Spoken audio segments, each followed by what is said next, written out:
ไปอีกวันกับชีวิตคนอย่างฉันและหน้าที่การงานที่ดูแข็งขันช่วยให้ใครและใครมีความสุขช่วยให้ใครเขาคลายทุกข์ใจแต่ฉันคงขยันเกินไปจนลืมว่ามีใครคนหนึ่งที่เขาต้องการเวลาลืมใครคนหนึ่งที่เขาแค่รอให้ฉันกลับมาเพื่อกินข้าวเย็นกับเขาเพื่อโอบกอดเขาบางเวลา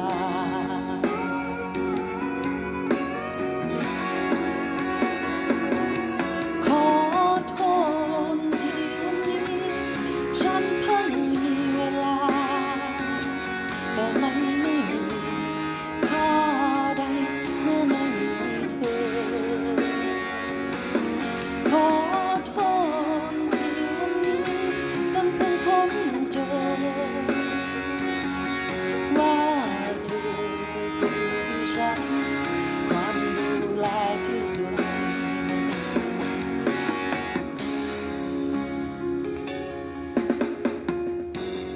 บอกคำว่ารัก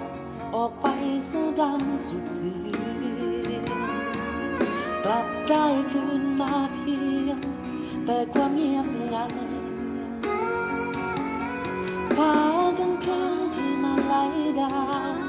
เหงายังไงไม่เทียมเท่าทันกับหัวใจความสั่น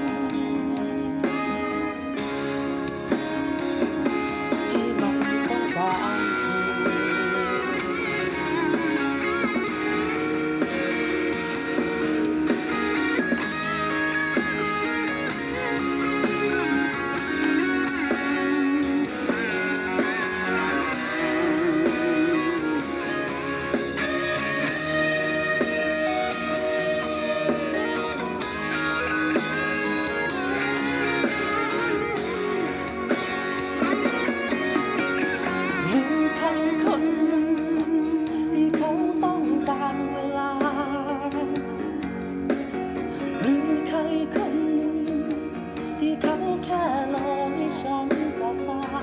ธอกินข้าวเย็น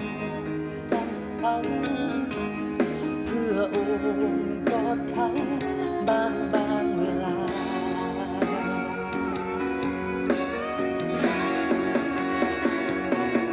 ขอโทษที่ฉันเพิ่งมีเวลาแต่มันไม่มีค่าใด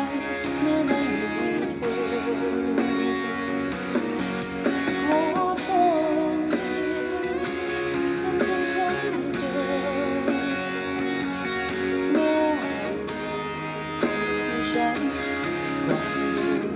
ที่สุด